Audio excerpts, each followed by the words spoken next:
وعن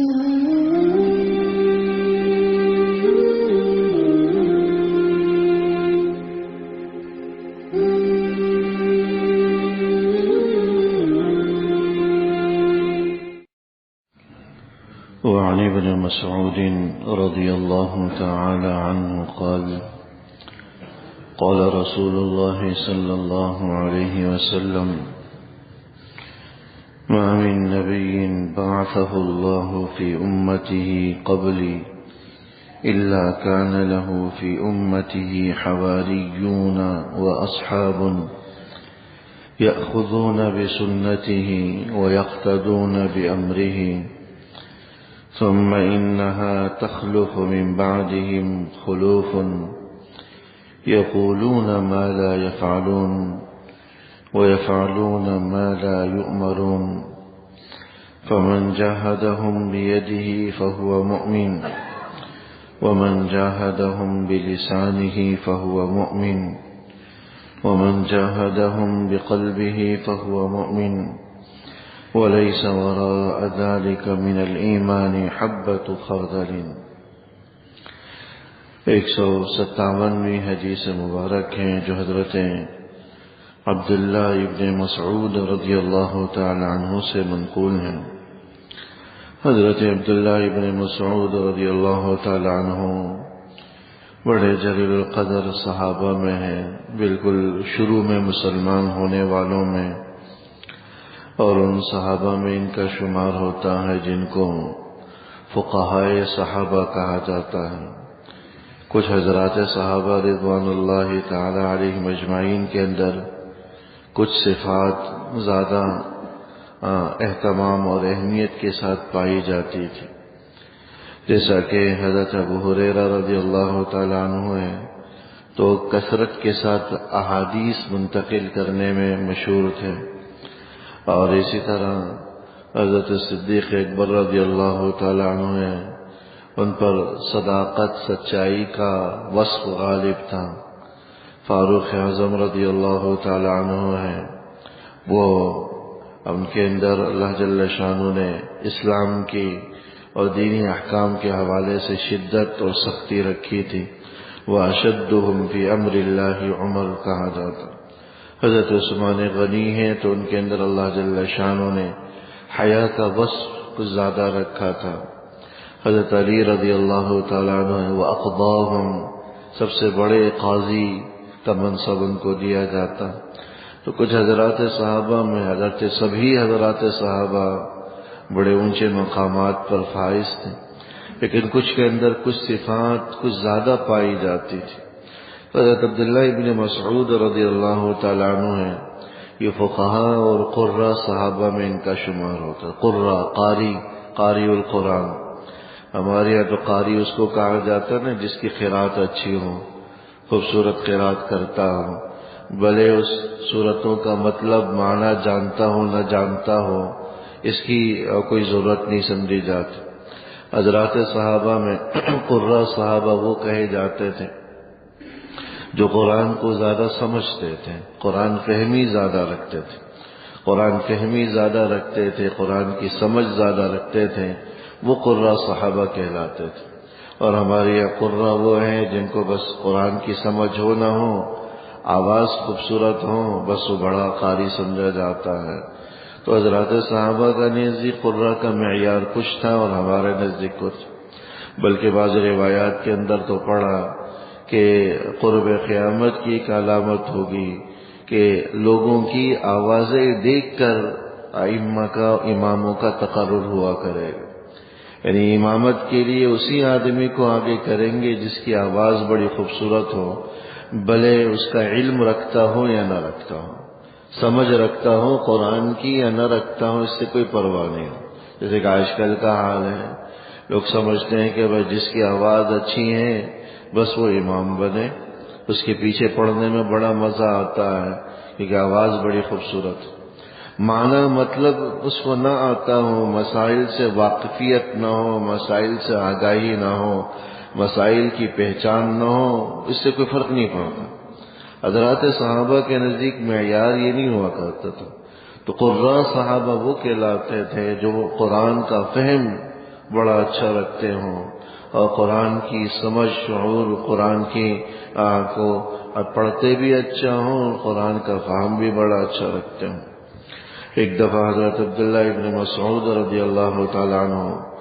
مسجد میں نماز پڑھ رہے تھے رات کے وقت میں۔ حضرت عمر رضی اللہ تعالیٰ عنہ فرماتے ہیں کہ حضور علیہ الصلوۃ والسلام حضرت ابوبکر رضی اللہ تعالیٰ عنہ کے ساتھ کسی معاملے میں مشورہ کر رہے تھے، میں بھی ساتھ تھا، تو چلتے چلتے مسجد کے پاس سے گزرے تو اندر سے تلاوت کی آواز آ رہی تھی، نماز پڑھ رہے، تو ہمیں تو پتہ نہیں چلا کہ کون ہے، لیکن حضور پہچان گئے، اور حضور علیہ الصلوۃ والسلام نے فرمایا کہ جو آدمی یہ چاہتا ہے کہ قرآن کو اس طرح تر و تازہ اترتا ہوا سنے تو اسے چاہیے کہ عبداللہ ابن مسعود کی قرات سنے۔ ایسا عمدہ اللہ جل شانہ نے پڑھنے کا سلیقہ بھی دیا تھا، فہم بھی دی۔ پھر نماز کے بعد جب وہ دعا کرنے لگے تو حضور علیہ الصلوۃ والسلام چپکے چپکے اس کی دعاؤں پر آمین کہتے تھے، اور فرمایا کہ سل تعطا، مانگ اللہ تجھے دے گا، مانگ اللہ تجھے دے گا۔ تو جو دعا وہ مانگتے ہیں، اگرچہ ان کو پتہ نہیں چلا عبداللہ ابن مسعود کو، لیکن حضور پیچھے کھڑے ان کی دعاؤں پر آمین کہہ رہے تھے اور فرما رہے تھے کہ سل تعطا، مانگ اللہ تجھے عطا کرے گا۔ حضرت عمر فرماتے ہیں کہ میں سوچ رہا تھا کہ صبح جب ہوگی تو یہ خوشخبری حضرت عبداللہ ابن مسعود کو میں جا کر دوں گا کہ تمہاری دعاؤں پر حضور علیہ السلام نے آمین کہی۔ اور جب میں صبح جلدی ان کے پاس گیا جا کے خوشخبری دوں تو دیکھا کہ مجھ سے پہلے حضرت ابوبکر پہنچے ہوئے ہیں اور انہوں نے وہ خوشخبری انہیں سنا دی۔ تو کہتے ہیں کہ اس دن مجھے اندازہ ہو گیا کہ میں ان سے نیکیوں میں آگے نہیں بڑھ سکتا، جتنا بھی کر لوں لیکن آگے میں نہیں بڑھ سکتا۔ تمہارا یہ ان جلیل القدر صحابہ میں ہے، ان سے یہ حدیث مبارک منقول ہے۔ فرماتے ہیں کہ اللہ کے رسول صلی اللہ علیہ وسلم نے فرمایا ما من نبی بعثہ اللہ فی امتی قبلی، کہ مجھ سے پہلے کوئی نبی ایسا نہیں گزرا کہ جس کی امت میں اللہ جل شانہ نے ان کے کچھ مددگار، کچھ ساتھی یا کچھ صحابی مقرر نہ کیے ہوں، یأخذون بسنتی، جو ان کے طریقے کو اختیار کرتے ہوں۔ یعنی ہر نبی کے کچھ نہ کچھ مخلص ساتھی ہوا کرتے تھے، معاونین ہوا کرتے تھے، جن کو حواری کہا جاتا تھا یا صحابی کہا جاتا ہے، جیسا کہ ہمارے پیارے نبی صلی اللہ علیہ وسلم کے ساتھیوں کو صحابی کہا جاتا ہے۔ حضرت عیسیٰ علیہ السلام کے جو مخلص معاونین تھے، ساتھی تھے، ان کو حواری کہا جاتا ہے۔ تو ہر نبی کی امت میں کچھ نہ کچھ ہوتے تھے جو انتہائی مخلص ہوتے۔ یأخذون بسنتی، وہ اپنے نبی کے طریقے کو اختیار کرتے، ویقتدون بامری، اور اپنے نبی کی حکموں کی اقتداء اور پیروی کرتے۔ ثم انہا تخلف من بعدہم خلوفا، لیکن پھر ان مخلص لوگوں کے جانے کے بعد کچھ ایسے ناخلف لوگ آ گئے، کچھ ایسے لوگ آ گئے جو منہ سے کچھ کہتے، یقولون ما لا یفعلون، منہ سے وہ بات نکالتے جو کرتے نہیں تھے، کہتے کچھ تھے لیکن عمل نہیں کرتے، ویفعلون ما لا یؤمرون، اور بلکہ وہ کام کرتے تھے جس کا انہیں کہا نہیں گیا۔ یعنی ایسے علماء سوء، برے علماء بھی آ جائیں گے جو حضور کی باتیں تو نقل کرتے تھے لیکن خود ان کی زندگیوں میں عمل نہیں ہوتا تھا۔ ایسے واعظین، ایسے نصیحت کرنے والے، ایسے مبلغین، ایسے داعی جو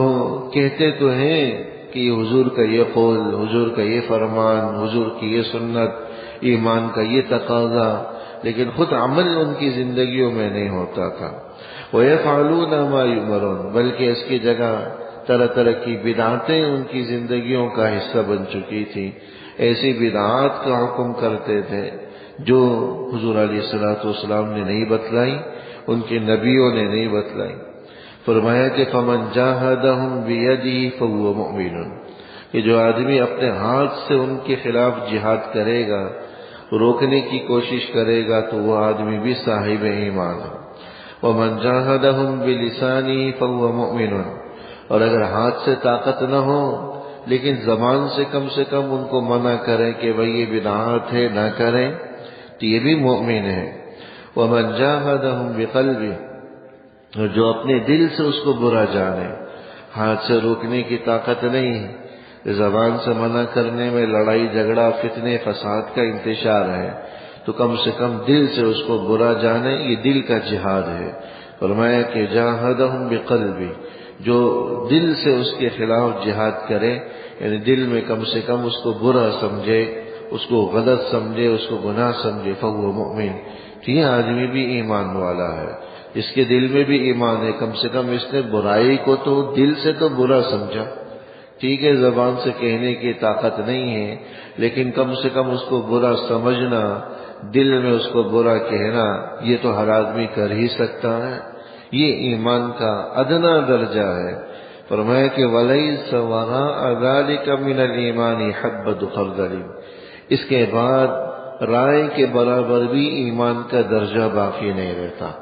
ایک آدمی کسی غلط بات کو دل سے بھی غلط نہیں سمجھتا، دل سے بھی برا نہیں سمجھتا، اس برائی کی دل سے بھی برائی بیان نہیں کرتا، تو گویا کہ وہ تو اس برائی پر راضی ہے، اور جو برائی پر، گناہ پر، بدعت پر راضی ہو، اس کا ایمان کہاں رہ سکتا ہے۔ فرمایا کہ اس کے بعد تو کسی کا رائے کے دانے کے برابر بھی ایمان باقی نہیں رہتا۔ یعنی ایمان کا سب سے ادنا درجہ یہ ہے کہ جب کسی غلطی کو، برائی کو، گناہ ہوتے ہوئے دیکھیں تو کم سے کم اس کو دل سے برا سمجھیں۔ کہ جو آدمی کسی گناہ کو دل سے بھی گناہ نہیں سمجھتا، تو گویا کہ اس گناہ پر راضی، اور جو گناہ پر راضی ہو، راضی ہونے کا مطلب یہ کہ اس کو اچھا سمجھ۔ راضی ہونے کا ایک مطلب تو یہ ہوتا ہے کہ وہ گناہ کر رہے ہیں لیکن کم سے کم اس کو گناہ تو سمجھ رہے ہیں،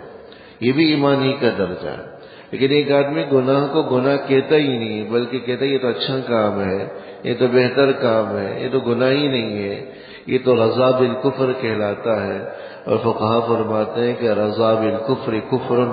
کہ کفر پر راضی ہو جانا، خوش ہو جانا کہ یہ بھی اچھا کام ہے، یہ بھی نعوذ باللہ کفر ہی کا ایک درجہ ہے، ایمان کا درجہ نہیں۔ تو یہ 3 مرتبے بیان کیے گئے۔ سب سے پہلا مرتبہ تو ہاتھ سے اس کو، برائی کو روکنا، یہ لیکن وہاں ہے جن کو اللہ نے اختیار اور اقتدار دے رکھا ہے، یہ ہمارے حکمرانوں کا منصب ہے۔ دوسرے نمبر پر زبان سے روکنا ہے، یہ ہر آدمی کے اندر ہے، لیکن یہ بھی وہاں ہے جہاں پر ہر آدمی کو اختیار حاصل ہے، جیسے کہ گھر کے اندر ہر آدمی سربراہ ہوتا ہے، تو وہاں اپنے ہاتھ سے، اپنے زبان سے روکنا یہ اس کی ذمہ داری ہے۔ اور باہر کے ماحول کے اندر زبان سے روکنے میں اگر کسی قسم کا فتنہ، لڑائی جھگڑے کا اندیشہ نہ ہو تو زبان سے منع کریں، لیکن اندیشہ ہو کہ بھئی فتنہ ہوگا، منع کرنے پر لڑائی ہوگی، منع کرنے پر جھگڑا ہوگا، تو پھر زبان سے بھی منع نہ کریں، بلکہ کم سے کم دل سے اس کو برا سمجھیں۔ اور یہ ایمان کا سب سے ادنا درجہ ہے۔ دعا فرما اللہ جل شانہ عمل کرنے کی توفیق۔ ربنا تقبل منا انك انت السميع العليم وتب علينا وصلى الله تعالى على خير خلقه محمد وآله وصحبه أجمعين آمين برحمتك يا رب.